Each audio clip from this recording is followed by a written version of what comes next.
Hello friends, today we are going to discuss a very important topic, that is theory of demand part 1. Okay, so let's begin. सबसे पहले देखिए definition of demand. ठीक है, demand refers to the quantities of a commodity. ठीक है, that the consumers are willing to buy at each possible price during a period of time, other things being equal. मतलब demand क्या है, quantities है commodities की. ठीक है, जो हमारे कंज्यूमर्स है they are willing to buy, वो ख़रीदने के लिए तैयार हैं. ठीक है, जो भी प्राइस है उसके ऊपर वो ख़रीदने के लिए तैयार हैं at a given period of time. तो जो अदर थिंग्स हैं वो क्या हैं, इक्वल हैं, और you can say they are constant. Right, इसको हम एक एग्जांपल से समझ लेते हैं. सपोज आपके पास 1000 रुपये हैं. ठीक है, तो आप क्या चाहते हैं, आप चाहते हैं कि आपको 2 पेयर्स ऑफ शूज़ चाहिए. ठीक है, तो एक पेयर ऑफ शूज़ कितने का है, वो है 500 का. राइट, और 2 पेयर ऑफ शूज़ कितने के हुए, 1000 के.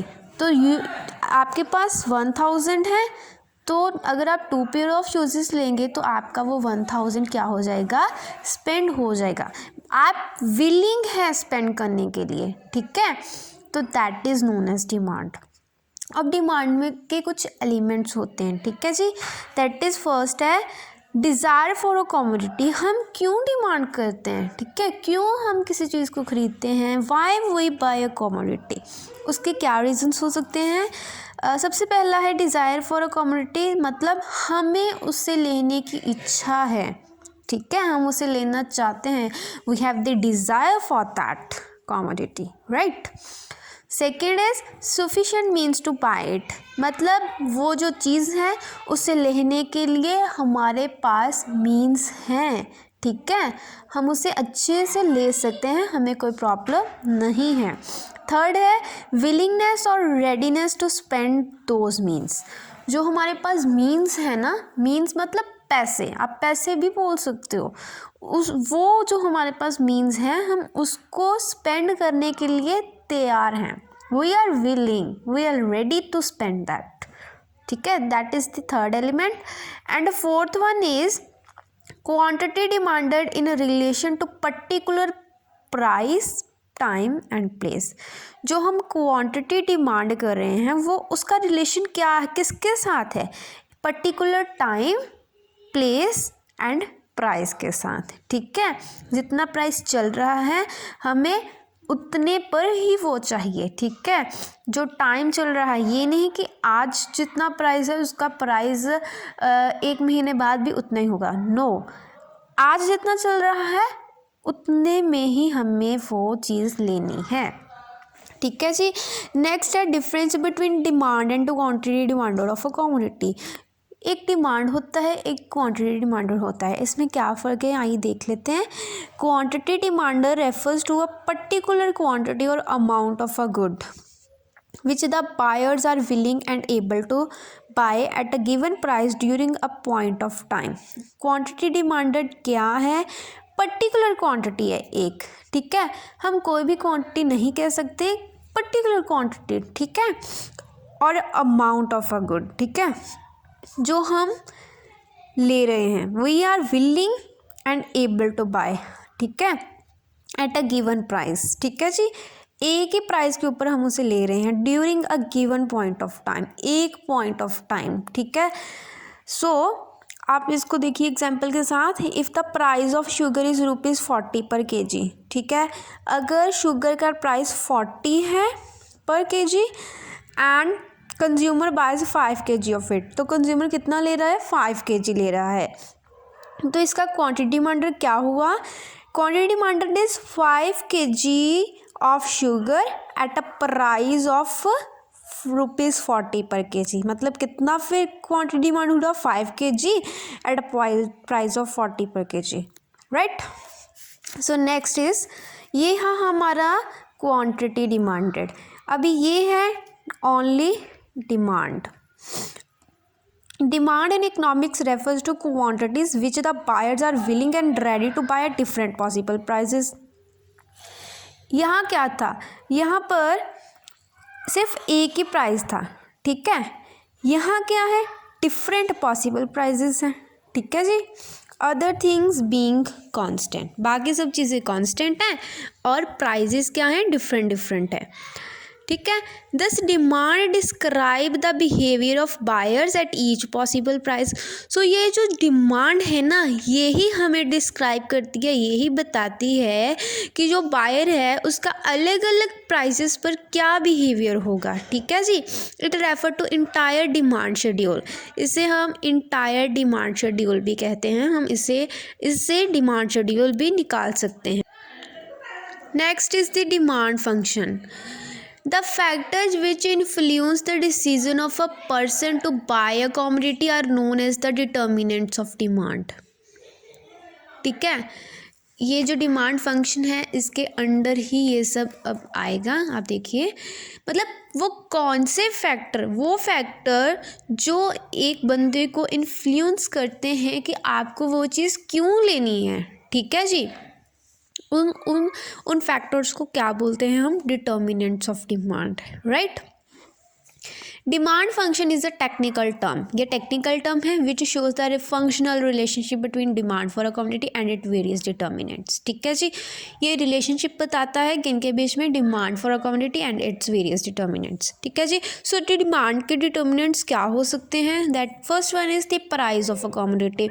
मतलब हम क्यों कोई कम्युनिटी का डिमांड करेंगे कि उतना उसका प्राइस क्या है, ठीक है जी. प्राइस को देखकर भी हम कमोडिटीज़ लेते हैं, राइट. सेकंड है इनकम ऑफ द कंज्यूमर. अगर कंज्यूमर की इनकम ज़्यादा है तो वो ज़्यादा डिमांड करेगा, अगर उसकी इनकम कम है तो वो कम डिमांड करेगा. प्राइस ऑफ रिलेटेड कमोडिटीज़, जो हम चीज़ ले रहे हैं उसके जो रिलेटेड कमोडिटीज़ हैं उनका क्या प्राइस है, ठीक है. आप एग्जाम्पल लो, जैसे टी और कॉफ़ी, राइट. हम टी लेना चाहते हैं, ठीक है, उसका प्राइस है ₹100 पर kg, राइट. और on the other hand coffee का प्राइस क्या है, ₹80 पर kg, ठीक है. तो हम किसे प्रेफर करेंगे, we'll prefer coffee, okay. So that is known as price of related commodities. Fourth is taste and preferences. Taste and preferences का मतलब है हमें जो चीज़ पसंद है हमें वो ऑब्वियस लेंगे, उसका मतलब ये नहीं है कि उसका प्राइस ज़्यादा है या कम है हम उसे लेंगे या नहीं. अगर हमें वो पसंद है तो हम डेफिनेटली उसे लेंगे ही लेंगे, राइट. नेक्स्ट है two types of demand function. जो डिमांड फंक्शन होता है ये टू टाइप्स का होता है. फर्स्ट होता है इंडिविजुअल और सेकंड होता है मार्केट. यहाँ पर इंडिविजुअल डिमांड फंक्शन है, इसमें क्या है देखो, it includes only those determinants of demand which influence an individual house holds demand for a commodity. Individual demand function क्या है, इसमें सिर्फ वही डिटर्मिनेंट्स आएंगे जो एक हाउस होल्ड को इन्फ्लुएंस करते हैं, ठीक है जी. वो पूरी मार्केट को इन्फ्लुएंस नहीं करें, they are not influencing the whole market demand, not, ठीक है. वो सिर्फ एक ही हाउस होल्ड को इफ़ेक्ट कर रहे हैं, ठीक है जी. Thus we can say that amount demanded per unit of time, ठीक है, मतलब per unit of time of a commodity X by a consumer, ठीक है.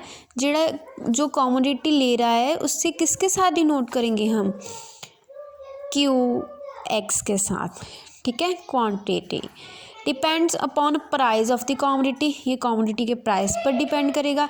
इनकम ऑफ द कंज्यूमर, उसकी इनकम पर भी करेगा. प्राइस ऑफ रिलेटेड गुड्स, ठीक है, जिसे हम PR से डिनोट करते हैं. Taste and preferences of the consumer, इसे T के साथ हम डिनोट करते हैं.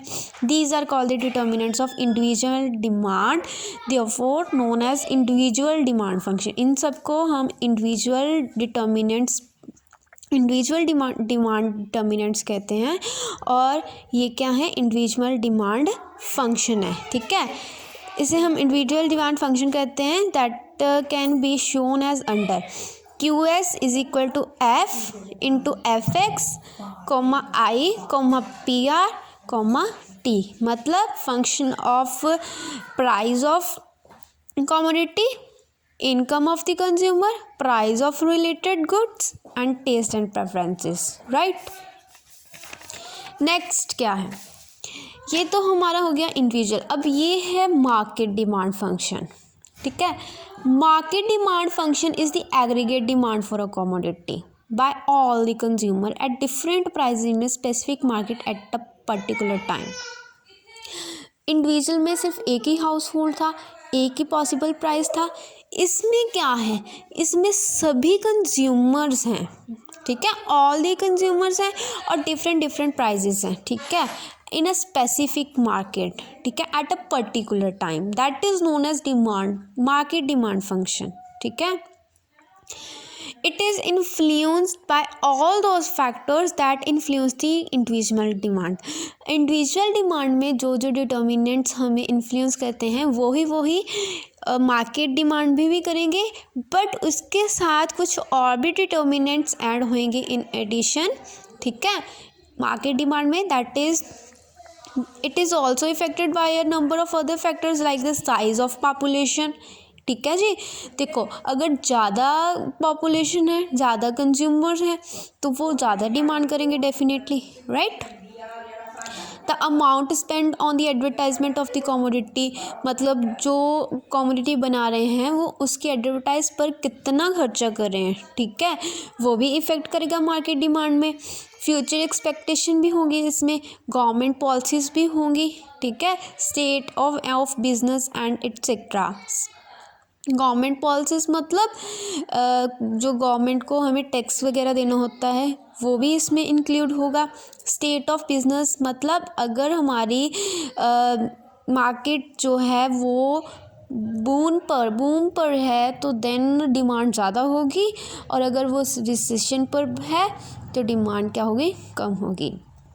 नेक्स्ट एक बहुत ही टू इम्पॉर्टेंट्स टर्म्स हैं, substitute goods and complementary goods. ये दोनों टर्म्स डिमांड में बहुत यूज़ होती हैं, ठीक है जी। तो हम पहले देख लेते हैं सब्स्टिट्यूट गुड्स क्या हैं। Those goods which satisfy the want in place of another good are known as substitute goods like Coke and Pepsi. मतलब वो गुड्स जो एक ही बजाय दूसरे का सेटिस्फेक्शन हमें दे सकती है, दूसरे की सेटिस्फेक्शन दे सकती है, ठीक है, हम उसे सब्स्टिट्यूट कर सकते हैं। एग्जाम्पल दी गई है Coke and Pepsi, T and coffee. अगर कोक का प्राइस ज़्यादा है तो हम पेप्सी लेंगे, राइट। वैसे पहले भी हमें टी और कॉफ़ी की मैंने आपको बताया, अगर टी का प्राइस ज़्यादा है तो हम कॉफ़ी प्रेफर करेंगे, बिकॉज दोनों सब्स्टिट्यूट्स हैं, ठीक है, चल सकता है, एक नहीं है तो then it's okay, we can buy an another. A fall in a price of one causes a fall in demand for another. अगर एक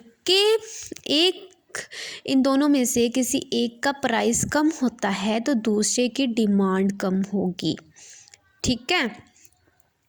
next is the complementary goods. ये क्या होते हैं, those goods which jointly satisfies of human wants are known as complementary goods. वो goods जिनको हम जो जॉइंटली सेटिस्फाई करते हैं ह्यूमन वांट्स को, ठीक है।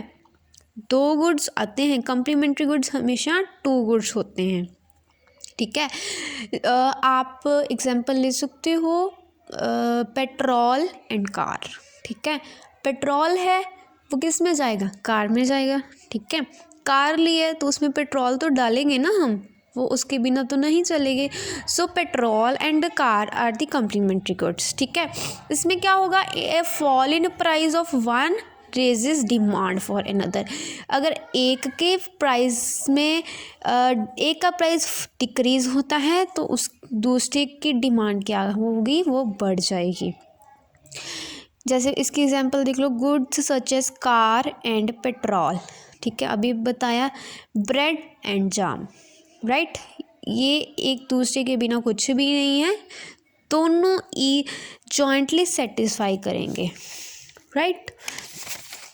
Next is the normal goods and inferior goods. Normal goods क्या होती हैं, those goods which have inverse relationship between price and demand. वो गुड्स जिनका इनवर्स रिलेशनशिप होता है price and demand. Inverse relationship का मतलब होता है कि अगर एक चीज़ का प्राइस बढ़ रहा है ना, अगर किसी चीज़ का प्राइस बढ़ रहा है तो उसकी डिमांड कम हो जाएगी, ठीक है, और अगर प्राइस कम हुआ तो उसकी डिमांड बढ़ जाएगी। And direct relationship between income and demand, ठीक है, प्राइस के साथ क्या होगा, इन्वर्स होगा, ठीक है, और इनकम के साथ क्या होगा, डायरेक्ट रिलेशन होगा। मतलब प्राइस बढ़ेगा तो डिमांड क्या होगी, कम हो जाएगी, इनकम बढ़ेगी तो डिमांड क्या होगी, बढ़ जाएगी, ठीक है। It means if price of a good falls, किसी का प्राइस कम होता है गुड का, its demand will rise. Yes, besides there is a positive relationship between income and demand. Income and demand में क्या रिलेशनशिप है, पॉजिटिव है, ठीक है। ये जो पॉजिटिव रिलेशन है between income and demand. Whenever income of consumer increases, the demand for normal good will also increase, ठीक है जी। नेक्स्ट है इन्फीरियर गुड्स। इन्फीरियर गुड्स क्या होते हैं, in case of inferior goods there is inverse relationship between income and demand. इसमें income और demand का क्या था, पॉजिटिव रिलेशन था। इसमें इनकम और डिमांड का कौन सा रिलेशन है, इन्वर्स रिलेशन है। इन्वर्स रिलेशन मतलब नेगेटिव रिलेशन है। क्यों नेगेटिव है, देखो इन्फीरियर गुड्स कुछ लोगों के लिए अच्छी हैं, कुछ के लिए नहीं अच्छी। देखो when income of the consumer increases, अगर किसी के लिए किसी की इनकम बढ़ जाती है, ठीक है, the demand for such goods decrease, उसकी डिमांड कम हो जाएगी, ठीक है। लेकिन ये किस केस में होगा, this is only in the case of inferior goods. आप ले सकते हो सिगरेट्स, ठीक है, अल्कोहल, ऐसी जो चीज़ें होती हैं जो हमारे लिए अच्छी नहीं होती, ठीक है, उन चीज़ों की क्या होती है, डिमांड कम हो जाती है जब हमारी इनकम इंक्रीज हो जाती है, ठीक है जी। Moreover there is positive relationship between price and demand. Price और डिमांड में इनका पॉजिटिव रिलेशन होता है for the product. It means if price of a good falls, अगर किसी गुड का प्राइस फॉल हुआ तो उसकी डिमांड क्या होगी, डिक्रीज हो जाएगी आगे चलकर, राइट। सो आई होप आपको ये वीडियो पसंद आई होगी। तो आप प्लीज़, अगर आपको मेरी वीडियो पसंद आई है तो आप प्लीज़ मुझे लाइक, सब्सक्राइब और शेयर ज़रूर करिए और कमेंट बॉक्स में कमेंट ज़रूर करिए। We will meet in the next video.